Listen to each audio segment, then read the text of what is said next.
കേരളത്തിലെ വിദ്യാർത്ഥി യുവജന പ്രസ്ഥാനത്തിന്റെ നേതാവായി വിദ്യാർത്ഥികളുടെയും യുവജനങ്ങളുടെയും അവകാശ സംരക്ഷണ പോരാട്ടങ്ങളുടെ വഴികളിൽ കേരളത്തിലാകെ ഉജ്ജ്വലമായ സമരങ്ങൾക്ക് നേതൃത്വം നൽകി കേരളത്തിലെ നിയമസഭയുടെ സ്പീക്കറായി നമുക്കെല്ലാം തലസ്ഥാന നിലവിലെ വിദ്യാർത്ഥികൾക്കും രക്ഷകർത്താക്കൾക്കും പൊതുസമൂഹത്തിനുമെല്ലാം വിദഗ്ധമാവുന്ന തലത്തിലേക്ക് നിയമസേന ബഹുമാനത്തോടുകൂടി ഈ സമ്മേളനത്തിലേക്ക് ഹൃദയപൂർവ്വം സ്വാഗതം ചെയ്യുന്നു. മികച്ച പൊതുപ്രവർത്തകരുടെ പുരസ്കാരം നമ്മളിന്ന് നൽകുന്നത് തിരുവനന്തപുരത്തുകാർക്ക് ഒരു പരിചയത്തിന്റെ ആവശ്യമില്ലാത്ത കേരള നിയമസഭയുടെ സ്പീക്കറായി, കേരളത്തിലെ പാർലമെന്റുകാരിയ മന്ത്രിയായി, KTDC ചെയർമാനായി തൊട്ടതെല്ലാം പൊന്മാനത്തോടുകൂടി ഈ സമ്മേളനത്തിലേക്ക് ഹൃദയപൂർവ്വം സ്വാഗതം ചെയ്യുന്നു. കേരള നിയമസഭയുടെ സ്പീക്കർ ശ്രീ A. ഷംസീർ, ബഹുമാനീയനായ കേരളത്തിന്റെ പ്രതിപക്ഷ നേതാവ് ശ്രീ VD സതീശൻ ഉൾപ്പെടെ വേദിയിലെ വിശിഷ്ടാതിഥികളെ, പുരസ്കാര ജേതാക്കളെ, സഹോദരി സഹോദരന്മാരെ, യോഗങ്ങളിൽ പങ്കാളികളാകുന്നതും വളരെ സൂക്ഷിച്ചു വേണം എന്നൊരു കാലത്താണ് നാം സന്തോഷത്തോടെ നിസ്സംശയം പങ്കെടുക്കാൻ പറ്റുന്ന ഒരു സംഘടനയാണ് തലസ്ഥാനത്ത് പ്രവർത്തിക്കുന്ന APJ വളരെ പെട്ടെന്ന് വൈവിധ്യമാർന്ന പ്രവർത്തനങ്ങൾ കഴിയും. സാംസ്കാരിക രംഗത്ത്, സാമൂഹ്യ രംഗത്ത്, ശാസ്ത്ര രംഗത്ത്, വിദ്യാഭ്യാസ രംഗത്ത് ഒക്കെ ശ്രദ്ധേയമായ സാന്നിധ്യമായി മാറാൻ പ്രിയപ്പെട്ട ഭൂവച്ചന്റെ നേതൃത്വത്തിൽ ഈ സ്റ്റഡി സെന്ററിന് കഴിഞ്ഞിട്ടുണ്ട്. പലപ്പോഴും ഒരു സംഘടന പുരസ്കാരം നൽകുമ്പോൾ പുരസ്കാര ജേതാക്കളുടെ പട്ടികയിലൂടെ കടന്നു പോകുമ്പോൾ ആ പുരസ്കാരത്തിന്റെ തിളക്കം വർദ്ധിക്കും. ഇന്നിപ്പോ ഇവിടെ പുരസ്കാരത്തിന് അർഹരാകുന്ന വിവിധ മേഖലയിലെ വ്യത്യസ്ത ആരയിലൂടെ കടന്നു പോകുന്ന ആളുകൾ ഇപ്പോൾ തന്നെ വേദിയിലുള്ള പ്രിയപ്പെട്ട പാർലമെന്റ് അംഗം ശ്രീ ഡീൻ കുര്യൻ, യൗവനത്തിന്റെ സകല തീക്ഷ്ണതയോടും കൂടി പാർലമെന്റിൽ കേരളത്തിന് വേണ്ടി ശബ്ദിക്കാൻ അദ്ദേഹത്തിന്റെ രാഷ്ട്രീയം പറയാൻ കഴിയുന്ന ഒരാളാണ്. അതോടൊപ്പം ഇവിടെ എത്തിച്ചേർന്നിട്ടുള്ള ശ്രീ M. വിജയകുമാർ, തലസ്ഥാന ജില്ലയ്ക്ക് ഒരു മുഖ്യമന്ത്രി ആവശ്യമുള്ള ഒരാളാണ്. നിയമസഭാ സ്പീക്കറായിരുന്നപ്പോ എനിക്ക് തോന്നുന്നത് നമ്മുടെ നിയമസഭാ മന്ദിരം പണി പൂർത്തിയാകുന്ന ഘട്ടത്തിലെ നിയമസഭാ സ്പീക്കറായിരുന്നു. നിയമസഭാ സ്പീക്കറായി ശ്രദ്ധേയമായ ഒട്ടേറെ മാറ്റങ്ങൾക്ക് തന്റെ സൗമ്യമധുരമായ ശൈലി കൊണ്ട് തുടക്കം കുറിച്ചയാണ്. അദ്ദേഹം മന്ത്രിയായി തലസ്ഥാന ജില്ലയിലെ യുവജന വിദ്യാർത്ഥി സംഘടനാ പ്രവർത്തനത്തിന്റെ ഭാഗമായി അതെല്ലാം പോട്ടെ, തലസ്ഥാന ജില്ലയുടെ വികസന സ്വപ്നങ്ങൾക്ക് ഇത്രയേറെ ചാരുത നൽകിയ, അതിനുവേണ്ടി പ്രതിജ്ഞാബദ്ധമായ പ്രവർത്തനങ്ങൾ സംഘടിപ്പിക്കുന്ന ഒരാളാണ്. ഞങ്ങളെല്ലാം അദ്ദേഹത്തിന്റെ അഭിപ്രായങ്ങൾ കേൾക്കുകയും നിർദ്ദേശങ്ങൾ കേൾക്കുകയും ചെയ്യുന്നവരാണ്. തലസ്ഥാനത്തെ സംബന്ധിച്ച് 2050 തലസ്ഥാനം എങ്ങനെയായിരിക്കണം, ജില്ല എങ്ങനെയായിരിക്കണം എന്നതിനെ സംബന്ധിച്ച് കൃത്യമായ കാഴ്ചപ്പാടുള്ള ആളാണ്. എനിക്ക് തോന്നുന്നത് അദ്ദേഹത്തിന് വഴി വന്ന ഒരു പുരസ്കാരം, ഒരു ആദരവായിരിക്കും ഇത് എന്നാണ് ഞാൻ വിചാരിക്കുന്നത്. ഇങ്ങനെ ഈ അർത്ഥത്തിൽ ഓരോ പുരസ്കാര ജേതാക്കളെ പരിഗണിച്ചാലും പരിശോധിച്ചാലും ഈ സംഘടനയുടെ മനസ്സ്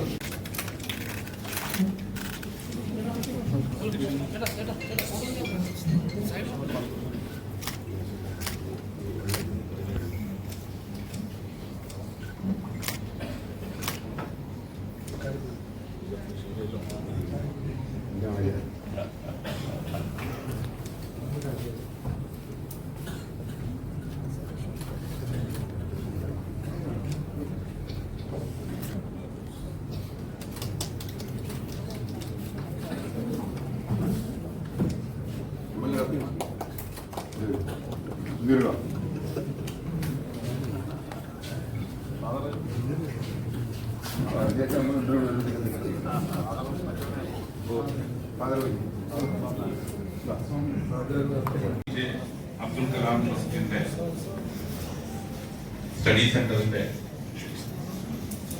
മികച്ച പൊതുപ്രവർത്തകർ ഉൾപ്പെടെയുള്ള ജനപ്രതിനിധികൾ ഉൾപ്പെടെയുള്ള ആളുകൾക്കുള്ള പുരസ്കാര സമർപ്പണമാണ് ഈ ചടങ്ങിൽ നടക്കുന്നത്. എണ്ണം പറഞ്ഞ സയന്റിസ്റ്റുകളിൽ ഒരാളായ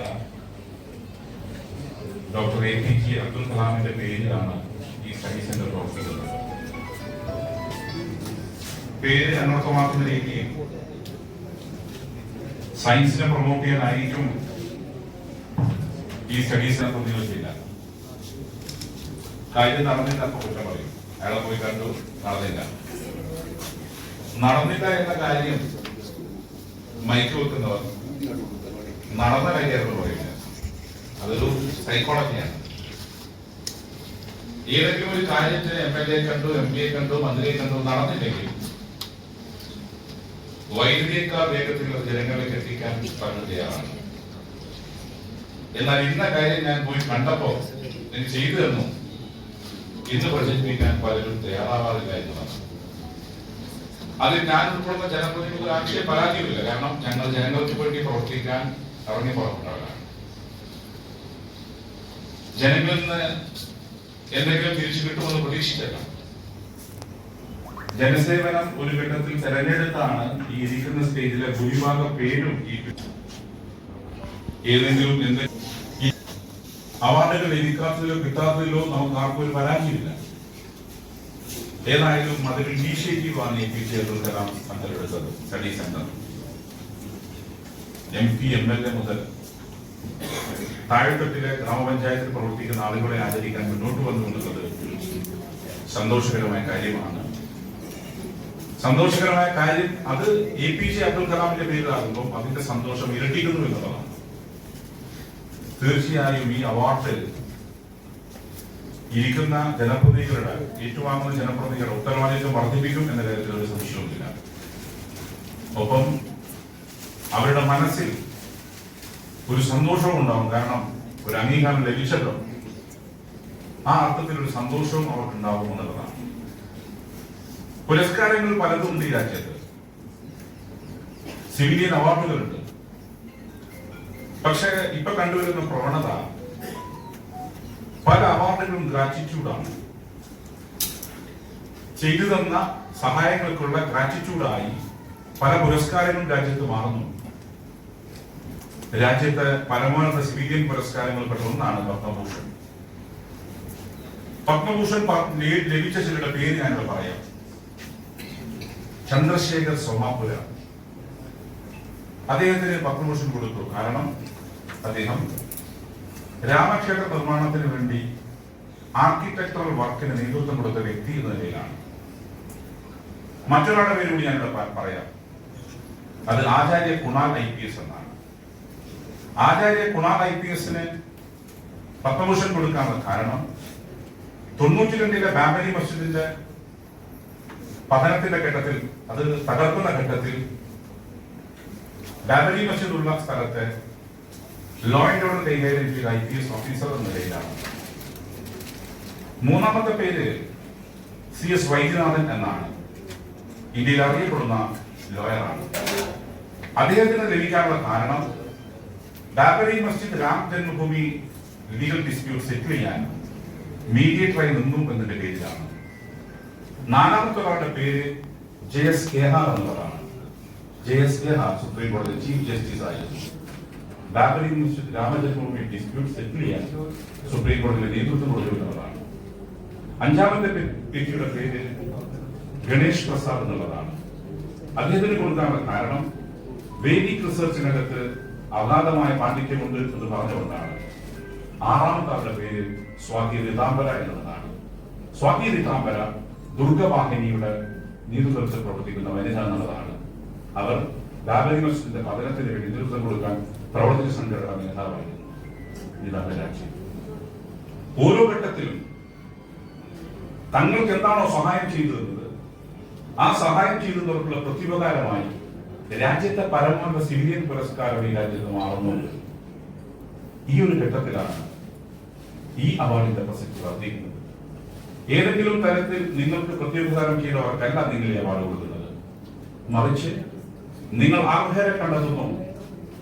ജനങ്ങൾക്കിടയിൽ പ്രവർത്തിക്കുന്ന, ജനങ്ങൾക്കൊരു ജീവിതം സമർപ്പിച്ച ആളുകളെ കണ്ടെത്തി അവരെ നിങ്ങൾ തെരഞ്ഞെടുത്ത് അവരെ ആദരിക്കുന്നു എന്നുള്ളതാണ് ഈ പുരസ്കാരത്തെ ഏറ്റവും മഹത്വമുള്ളതാക്കി മാറ്റുന്നത്. സുദീർഘമായ ഒരു പ്രസംഗത്തിനുള്ള പ്രസക്തിയില്ല. കാരണം എല്ലാവരും തിരക്കുള്ളവരാണ്.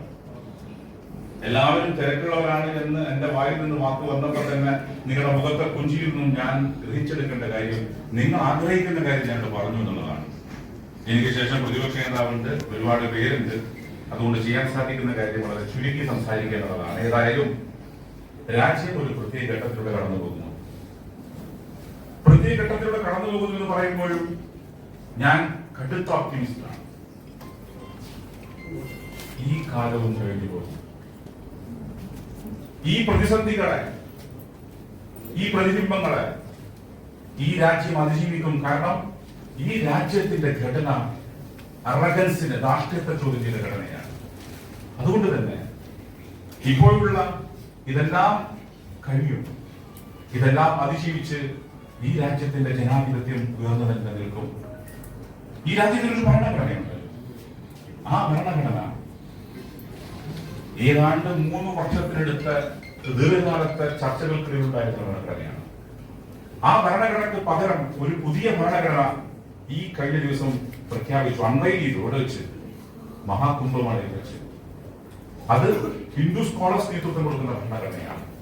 അതുണ്ടാക്കി 25 പേരടങ്ങുന്ന സംഘമാണ്.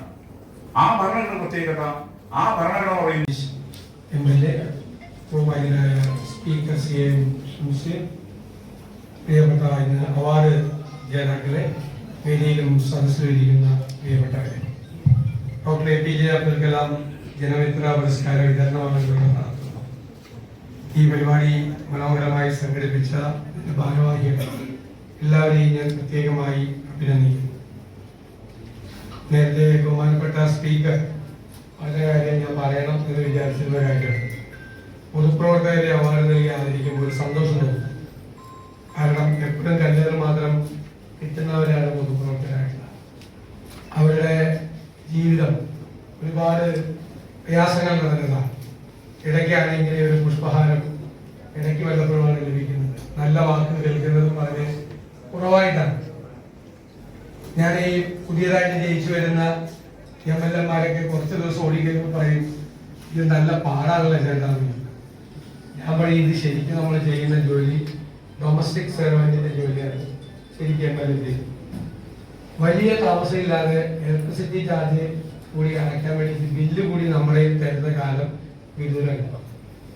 വീട്ടിലെ എലക്ട്രിസിറ്റി ചാർജ് കൂടി ഒന്ന് അടച്ചു തരണമെന്ന് പറഞ്ഞിട്ട് നമ്മളിലേക്ക് ബില്ലും കാശും കൂടി നമ്മളിലേക്ക് തന്ന് ഇപ്പൊ തന്നെ 5000 രൂപ വരെ പോലെ തുടങ്ങി പല സ്ഥലത്തും. MLA കൂടി ആ പണിയെടുക്കുന്ന ഒരു സ്ഥിതിയിലേക്കാണ് കാര്യങ്ങൾ പോകുന്നത്. നേരത്തെ പറഞ്ഞതുപോലെ ജനങ്ങളുടെ ഇടയിൽ ജീവിക്കുമ്പോഴുള്ള ഒരുപാട് നല്ല അനുഭവങ്ങളുണ്ട്. ഒരുപാട് കാര്യങ്ങൾ നമുക്കറിയാൻ, തിരിച്ചറിയാൻ, യാഥാർത്ഥ്യങ്ങൾ അറിയാം. ഫ്രം ദ ഹോഴ്സ് മൗത്ത് എന്ന് പറയുന്നത് പോലെ നമുക്ക് യഥാർത്ഥത്തിൽ ഇരകളായി മാറുന്ന, പ്രയാസങ്ങൾ അനുഭവിക്കുന്ന ആളുകളുടെ നാവിൽ നിന്ന് അവരുടെ സങ്കടങ്ങൾ കേൾക്കാൻ, ആ സങ്കടങ്ങൾ നമുക്ക് കിട്ടുന്ന വേദികളിൽ കൊണ്ടുവന്ന് പരിഹരിച്ച് അതിന് പരിഹാരം ഉണ്ടാക്കാൻ ശ്രമിക്കും. ഞാൻ പറയും, രാഷ്ട്രീയ പ്രവർത്തനം, പൊതുപ്രവർത്തനം, സാമൂഹ്യ പ്രവർത്തനം, ജീവകാരുണ്യ പ്രവർത്തനം ഇതെല്ലാം ഒന്ന് തന്നെയാണ് അർത്ഥത്തിൽ അല്ലേ? എല്ലാവരുടെയും കണ്ണീര് കുറയ്ക്കാൻ, സങ്കടങ്ങൾ മാറ്റാൻ, വിഷമങ്ങൾ മാറ്റാൻ, പ്രയാസങ്ങളായി അകറ്റാൻ, അവരുടെ ജീവിത നിലവാരം ഉയർത്താൻ നമ്മൾ നടത്തുന്ന തീക്ഷ്ണമായ യത്നത്തിന്റെ പേരാണ് പൊതുപ്രവർത്തനം എന്നുള്ളത്. പേരാകണം പൊതുപ്രവർത്തനം എന്നുള്ളത്. ഇവരെല്ലാവരുടെ മികച്ച പൊതുപ്രവർത്തനം നടത്തിയ ആളുകളാണ്. ഞാനിവിടെ എനിക്ക് വളരെയധികം സൗഹൃദങ്ങളുള്ള, വളരെയധികം അടുത്ത ബന്ധങ്ങളുള്ള ആളുകളാണ് പ്രധാനമായ അവാർഡുകളെല്ലാം ഏറ്റുവാങ്ങുന്ന പൊതുപ്രവർത്തകർ. ഈ MP ജയകുമാർ, അദ്ദേഹം കേരള നിയമസഭയിലെ സ്പീക്കറായിരുന്നു, അദ്ദേഹം മന്ത്രിയായിരുന്നു. തിരുവനന്തപുരത്തിന്റെ ഒരു മുഖമാണ്. സതീശ് സൂചിപ്പിച്ചതുപോലെ എല്ലാവരുമായിട്ടും വലിയ സൗഹൃദങ്ങൾ കാത്തു സൂക്ഷിക്കുന്ന, ഹൃദയബന്ധങ്ങൾ സൂക്ഷിക്കുന്ന ഒരാളാണ്. തിരിച്ചുകൊണ്ടല്ലാതെ അദ്ദേഹത്തെ കാണാൻ കഴിയില്ല. അദ്ദേഹത്തിന്റെ മുഖം ഒരിക്കലും മാറില്ല. എപ്പോഴും പ്രസന്റാണ്. നമുക്ക് പഠിക്കാൻ, ഞാനൊന്നും അങ്ങനെയുള്ള ആളല്ല, പെട്ടെന്ന് മുഖം മാറും. അദ്ദേഹത്തെ കണ്ട് പഠിക്കാനുള്ള ഒരുപാട് കാര്യങ്ങളുണ്ട്. തീർച്ചയായിട്ടും അദ്ദേഹത്തിന് ഇപ്പോഴും ചെറുപ്പമായിട്ട് നിൽക്കുകയാണ്. ഞാൻ അദ്ദേഹത്തെ 87 ആദ്യമായി തെരഞ്ഞെടുപ്പിൽ മത്സരിക്കുന്ന കാലത്താണ്. ഞാനന്ന് സർവകലാശാലയിൽ അന്നാണ് അദ്ദേഹത്തെ ആദ്യമായി ഞാൻ കാണുന്നത്. ആ അതേ ചെറുപ്പവും 87 എന്ന് പറയുമ്പോൾ എത്ര വർഷമായി അല്ലെ? 13, 24, 37 വർഷമായി അല്ലെ? അപ്പോ അന്നത്തെ അതേ ഊർജ്ജസ്വലതയും അതേ യുവത്വവും കാര്യങ്ങൾ കൈകാര്യം ചെയ്യുന്ന അതേ ആവേശവും ഇന്നും അദ്ദേഹം കാത്തു സൂക്ഷിക്കുന്നു എന്നുള്ളത് അത്ഭുതകരമായ കാര്യമാണ്. പിന്നെ നമ്മുടെ മികച്ച MP അവാർഡ് വാങ്ങുന്ന ഡീൻ കുര്യാക്കോസ് എന്റെ പ്രിയപ്പെട്ട കൊച്ചനുജനും സഹപ്രവർത്തകനുമാണ്. ഭയങ്കര ഹാർഡ് വർക്കിംഗ് ആയിട്ടുള്ള ഒരാളാണ്. ഇടുക്കി പോലുള്ള നിയോജകമണ്ഡലം മെയിൻറ്റെയിൻ ചെയ്യുക എന്ന് പറഞ്ഞാൽ യാത്ര ചെയ്ത് തന്നെ നടുവിടിഞ്ഞു. നമ്മളിടയ്ക്ക് 1-2 ദിവസമൊക്കെ യാത്ര ചെയ്യുമ്പോൾ തന്നെ നമുക്കറിയാം ഡീൻ വളരെ ശാന്തനായി വളരെ സൗമ്യനായി എല്ലാ സ്ഥലത്തും എത്തിച്ചേരുന്ന ആളുകളുടെ പ്രശ്നങ്ങൾ നന്നായി കൈകാര്യം ചെയ്യുന്ന, ഒരുപക്ഷെ എനിക്ക് തോന്നുന്നു ആദ്യത്തെ MP ആയിരുന്ന സമയത്ത് സ്വന്തം നിയോജക മണ്ഡലത്തിൽ ഏറ്റവും കൂടുതൽ വികസന പ്രവർത്തനങ്ങൾ നടത്തിയ ഒരു MP ആണ് ഡീൻ. ഡീനാന്റെ പ്രത്യേകതയാണ്, ഞാൻ ഡീന്റെ ഒരു പ്രോഗ്രസ് റിപ്പോർട്ട് കണ്ട് വളരെ അത്ഭുതപ്പെട്ടു പോയ ഒരാളാണ്. സാധാരണ MP-മാർക്കൊക്കെ ചെയ്യാൻ കഴിയുന്നതിന്റെ ഇരട്ടി കാര്യങ്ങൾ സ്വന്തം നിയോജക മണ്ഡലത്തിൽ ചെയ്യാൻ കഴിഞ്ഞ വികസന കാര്യങ്ങളിൽ ഊന്നുന്ന ജനകീയ പ്രശ്നങ്ങൾ പഠിക്കുന്ന മോൻസി ജോസഫ് എന്റെ സമകാലികനും എന്റെ പ്രിയപ്പെട്ട സഹപ്രവർത്തകനും. ഞങ്ങൾ തമ്മിൽ വർഷങ്ങളായിട്ടുള്ള ബന്ധം, എനിക്ക് തോന്നുന്നു ഒരു 3.5 പതിറ്റാണ്ടിന് അപ്പുറമുള്ള ബന്ധം. ഞാൻ കോട്ടയത്ത് സർവകലാശാലയുടെ കൗൺസിലായി ചെല്ലുന്നപ്പെട്ടുള്ള വലിയ ബന്ധമുണ്ട്. ഇന്ന് ഞങ്ങളുടെ UDF-ലെ പ്രധാനപ്പെട്ട നേതാക്കളിൽ ഒരാളാണ്. നിരവധി MLA ആയി മന്ത്രിയായി സാധാരണക്കാരോടൊപ്പം എപ്പോഴും നടക്കുന്ന, അവരുടെ പ്രശ്നങ്ങൾ എപ്പോഴും നിയമസഭയ്ക്കകത്ത് ഉന്നയിക്കുന്ന, പുറത്ത് അവർക്ക് വേണ്ടി പോരാട്ടം നടത്തുന്ന, കാർഷിക മേഖലയെ പ്രതിനിധാനം ചെയ്യുന്ന, കർഷകരുടെ എല്ലാം പ്രശ്നങ്ങൾ ഇന്നും വീറോടെ ആവേശത്തോടെ ധനകാര്യ മന്ത്രിയായിട്ട് അദ്ദേഹം വലിയ ഡിബേറ്റ് ആയിരുന്നു. റബ്ബറിന്റെ വിലയും നെല്ലിന്റെ വിലയും സംബന്ധിച്ചുള്ള വലിയ പോരാട്ടമാണ് അദ്ദേഹം ഇന്നും നിയമസഭയിൽ അദ്ദേഹം നടത്തിയത്. അപ്പൊ മോൻസിന് അർഹനായ ആളാണ്. എന്റെ ദീർഘകാലത്തെ സുഹൃത്താണ് CK ഉണ്ണികൃഷ്ണൻ. എന്റെ തൊട്ടപ്പുറത്തെ MLA ഞങ്ങള് ഏകദേശം ഞാനിപ്പോ ഒരു പാലം കൂടി പണിയാൻ പോകുന്നുണ്ട് ആ നിയോജക മണ്ഡലത്തില്. ഞങ്ങൾ തമ്മിലുള്ള ഹൃദയബന്ധത്തിന്റെ സിമ്പിളായ ദീർഘകാലത്തുള്ള എന്റെ ഒരു സുഹൃത്താണ്. നേരത്തെ പറഞ്ഞതുപോലെ വളരെ സൗമ്യനായി ശാന്തനായി തന്നെ ഏൽപ്പിക്കുന്ന കാര്യങ്ങൾ വളരെ കൃത്യതയോടുകൂടി ചെയ്തു തീർക്കുന്ന ഒരു ജനപ്രതിനിധിയാണ്. എല്ലാവർക്കും ഏത് സമയത്തും സമീപിക്കാൻ കഴിയുന്ന, എല്ലാവർക്കും ആക്സസ് ഉള്ള, ഇടനിലക്കാരുടെ ആവശ്യമില്ലാത്ത എല്ലാവരും ജനപ്രതിനിധിയാണ്. ഇവരെല്ലാവരും അവാർഡ് ഏറ്റുവാങ്ങുന്നു. പിന്നെ ജില്ലാ പഞ്ചായത്ത് പ്രസിഡന്റ് ഷംസാദ് ഉണ്ട്. എനിക്ക് കേരളത്തിലെ ചെറുപ്പക്കാരുടെ നിലയിൽ ഏറ്റവും ഇഷ്ടപ്പെട്ടവരിൽ ഒരാളാണ് ഷംസാദ്. ഞാൻ പ്രത്യേകം പരാമർശിക്കാൻ ആഗ്രഹിക്കുന്നു. വയനാടെല്ലാം വലിയ ദുരന്തമുണ്ടായിരുന്ന സമയത്ത് ഷംസാദിന്റെ ഇടപെടലുകൾ അത് ഒഴിവാക്കുന്നതിന് വേണ്ടി, അവരെ ഒഴിവാക്കിക്കുന്നതിന് വേണ്ടി തലേ ദിവസം മുതൽ നടത്തിയ ശ്രമങ്ങൾ, ഒരു ജില്ലാ പഞ്ചായത്ത് പ്രസിഡന്റ് എന്നുള്ള നിലയിൽ ആ ദുരന്തമുണ്ടായി കഴിഞ്ഞതിന് ശേഷം ഷംസാദ് നടത്തിയ ഊർജ്ജസ്വലമായ ഇടപെടലുകൾ ഈ പ്രായത്തിൽ വളരെ അപൂർവം പേർക്ക് മാത്രമാണ്. എനിക്ക് തോന്നുന്നത് ആരും ആയിട്ടില്ല എന്നുള്ളത്. ജില്ലാ പഞ്ചായത്ത് പ്രസിഡന്റ് ഷംസാദിന്റെ ചെറിയ പ്രായത്തിൽ വയനാട് പോലുള്ള ഒരു ജില്ലയിലെ ജില്ലാ പഞ്ചായത്ത് പ്രസിഡന്റായി ശ്രദ്ധേയമായ കാര്യങ്ങൾ. ഇപ്പോൾ വയനാട് ദുരന്തവുമായിട്ട് ബന്ധപ്പെട്ട് ഒരു ഫോൺ വിളിച്ച് ഒരു സ്റ്റാറ്റിസ്റ്റിക്സോ എന്തെങ്കിലും ഒരു വിവരം ചോദിച്ചാൽ ഒരു ഫയൽ നോക്കാതെ അപ്പൊ തന്നെ അതിന്റെ കംപ്ലീറ്റ് ഡീറ്റെയിൽസ്, ഏത് ഉദ്യോഗസ്ഥരെക്കാളും ഏത് പ്രധാനപ്പെട്ട ആളെക്കാളും കംപ്ലീറ്റ് ആയിട്ടുള്ള ഡീറ്റെയിൽസ് എല്ലാം ഹോൾഡ് ചെയ്ത് എല്ലാ സ്ഥലത്തും ഓടിയെത്തുന്ന ഞാൻ എല്ലാവരെയും കുറിച്ചും പറയുന്നില്ല.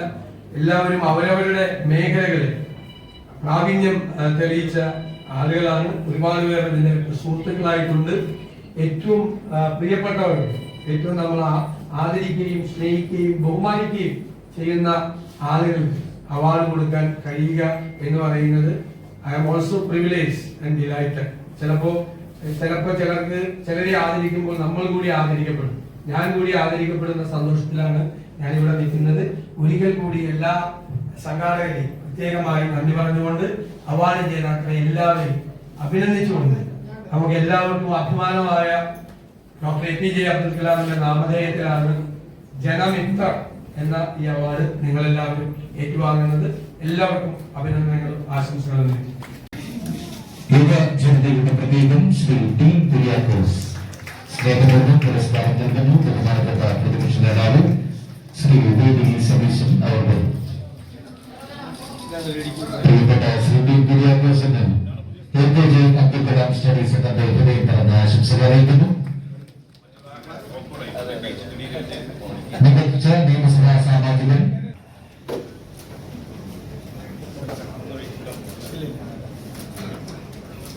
മികച്ച നിയമസഭാ സാമാജികൻ ശ്രീ ബോസ് ജോസഫ് എം.എൽ.എ.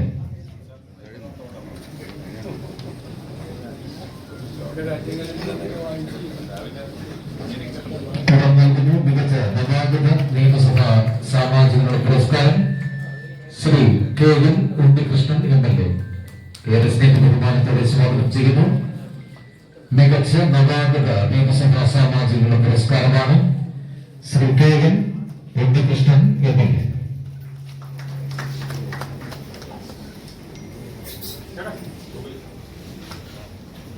മികച്ച മുഴുവൻ അവാർഡുകളോടൊപ്പം APJ അബ്ദുൽ കലാം സ്റ്റഡി സെന്ററിന്റെ ഹൃദയം നിറഞ്ഞ ആശംസകൾ അറിയിക്കുന്നു. തുടർന്ന് പുരസ്കാരം ഏറ്റുവാങ്ങുവാൻ സ്വാഗതം ചെയ്യുന്നു ശ്രീ T.P. ഹാരിസ്, ജില്ലാ പഞ്ചായത്തിന്റെ മലപ്പുറം.